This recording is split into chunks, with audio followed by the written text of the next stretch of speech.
En parlant de TPMP, Jessie, aujourd'hui, avec plusieurs mois de recul, est-ce que tu regrettes ton intervention sur le plateau de Cyril Hanouna avec ta maman, Elisabeth? Bah, en soi, j'aurais dû ne pas y aller. Ça, c'est clair. Ni ma mère ni moi, on aurait dû ne pas y aller. Mais après, je vais pas dire je regrette parce que, encore une fois, c'est simple de regretter les choses dans la vie. Mais je pense qu'en fait, du moment qu'on m'a pas laissé parler, en fait, moi, je voulais pas y aller. Hein. Ma mère, je sais qu'elle a été appelée. Et du coup, elle a dit bon, je vais y aller pour expliquer un peu parce que c'est normal. Ma mère se faisait traiter de tous les noms possibles et inimaginables. Donc, elle voulait que ça stoppe un bout d'un moment. Et moi, sachant que je sais que ma mère n'a pas de répartie, je voulais pas la laisser seule. Elle devait y aller toute seule donc. Ah oui, elle devait y aller toute seule. Et du coup, moi, on m'a appelé, on m'a dit nana, j'ai dit bon, ben, je vais y aller. Si ma mère y va, je vais pas la laisser seule, se faire manger en quelque sorte. Bon, au final, on s'est un peu fait manger à deux parce que personne nous a laissé parler comme on le voulait. Et tout le monde en a fait des tonnes et des tonnes en disant que j'avais dit que la prod m'avait forcé. Encore une fois, c'est l'expression que je répète, la prod ne m'a jamais mis le couteau sous la gorge. Mais ça a été déformé, amplifié. Les candidats me sont tombés dessus, un peu tous les gens, les fans, je sais pas quoi. Et toi, Valentin, tu as vécu cette situation d'où tu étais derrière ton poste de télé? Non, T'étais où? je l'avais accompagné avec sa maman, j'étais dans la loge. D'accord. Et moi, ça me faisait de la peine en fait, parce que je me sentais impuissant. Et en fait, il y avait une incompréhension entre ce qu'elle voulait dire et ce qui est paru, tu vois, à l'écran. Est-ce que tu as trouvé qu'elle était claire? Est-ce que toi, tu as compris le message de Jessie? Mets-toi à la place d'un téléspectateur. Ouais, bien sûr. Est-ce que tu l'as fait, te mettre à la place du téléspectateur? Je l'ai fait, ouais. Je me suis Ok. dit, je peux comprendre que dans une démarche de se dire, je vais dans un plateau comme TPMP pour parler de la télé où ça s'est mal fini, et ben tu te dis, elle va balancer, dénoncer, etc. Ouais. Sauf que si tu regardes bien l'émission, elle a rien balancé, tu vois.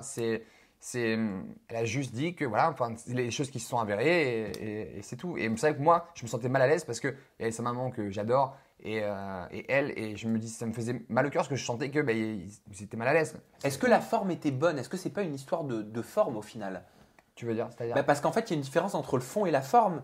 Le fond, c'est dans la ce façon de le dire, c'est tu ce veux que dire. vous avez vécu, ce que vous avez pu penser, comment vous avez vécu vos tournages. Et la forme, oui, c'est la façon de le dire, Ouais. la façon d'exposer en fait son propre ressenti. Oui, à ce moment-là, il y a peut-être eu un décalage entre ce qui voulait être dit et ce que les gens ont compris. Je pense que c'est Parce ça. que- En même temps, on ne donnait pas l'occasion de parler non plus. Ouais. Donc, ça a été vite réglé cette histoire. On nous coupait à chaque fois qu'on voulait dire un truc. C'est-à-dire que tu avais la sensation que quand tu voulais Vraiment exprimer une opinion, exprimer et expliquer réellement les choses, on me coupait et on laissait que le début de la phrase qui pouvait paraître assez mal interprété. c'était frustrant ça? Très frustrant. Mais au fond, tant mieux au final que je n'ai pas plus parler de ça. Parce que tu avais dit, t'avais dit, on a fait exprès de m'envoyer sans mon copain et dès que je suis arrivé, on m'a influencé dans le sens où on me disait Valentin, ce n'est pas un mec pour toi. Valentin va te freiner dans ta carrière. Je reconnais que j'étais totalement naïf et influençable. Je regrette ce que j'ai pu faire. Est-ce que tu es toujours naïf et influençable?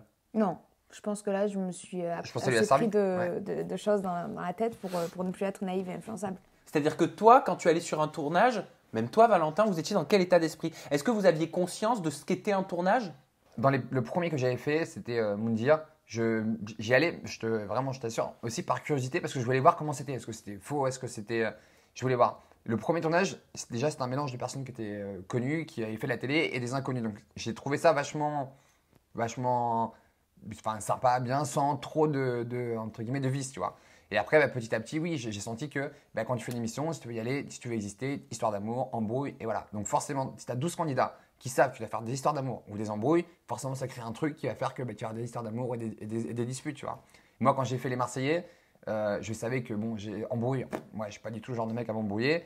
Je savais plus ou moins qu'il fallait que je fasse des histoires d'amour. J'étais célibataire, je me suis dit, je m'en fous et je fais. Bon, et c'était voilà. tout bénef quelque part. Ouais, mais après, Quand tu on est sais, célibataire. oui, mais j'ai rien fait de fou, hein, j'ai pas eu de rapport, etc. Mais je me suis dit, bon, je vais me prêter au jeu et voilà. Et après, oui, quand tu rentres vraiment dans ce truc-là, c'est un peu malsain, surtout quand tu es en couple. Et quand tu entends ta belle-mère, donc Elisabeth, et toi, ta maman Jessie, dire ma fille faisait des shootings nus, elle avait perdu tout respect, même par rapport à nous, toute valeur, ma fille est devenue une garce à la télé, ça a été désastreux. C'est puissant quand même. C'est sa maman, elle a le côté protecteur et voilà, après. Je pense que ma mère, elle avait dans sa tête, il y avait un mélange de haine par rapport à tout ce qu'elle se recevait dans la gueule, un mélange d'empathie un peu pour moi, un mélange de. Oui, c'est sûr. Ouais. Tu vois, elle voyait tous les commentaires sur moi depuis de ci, de là.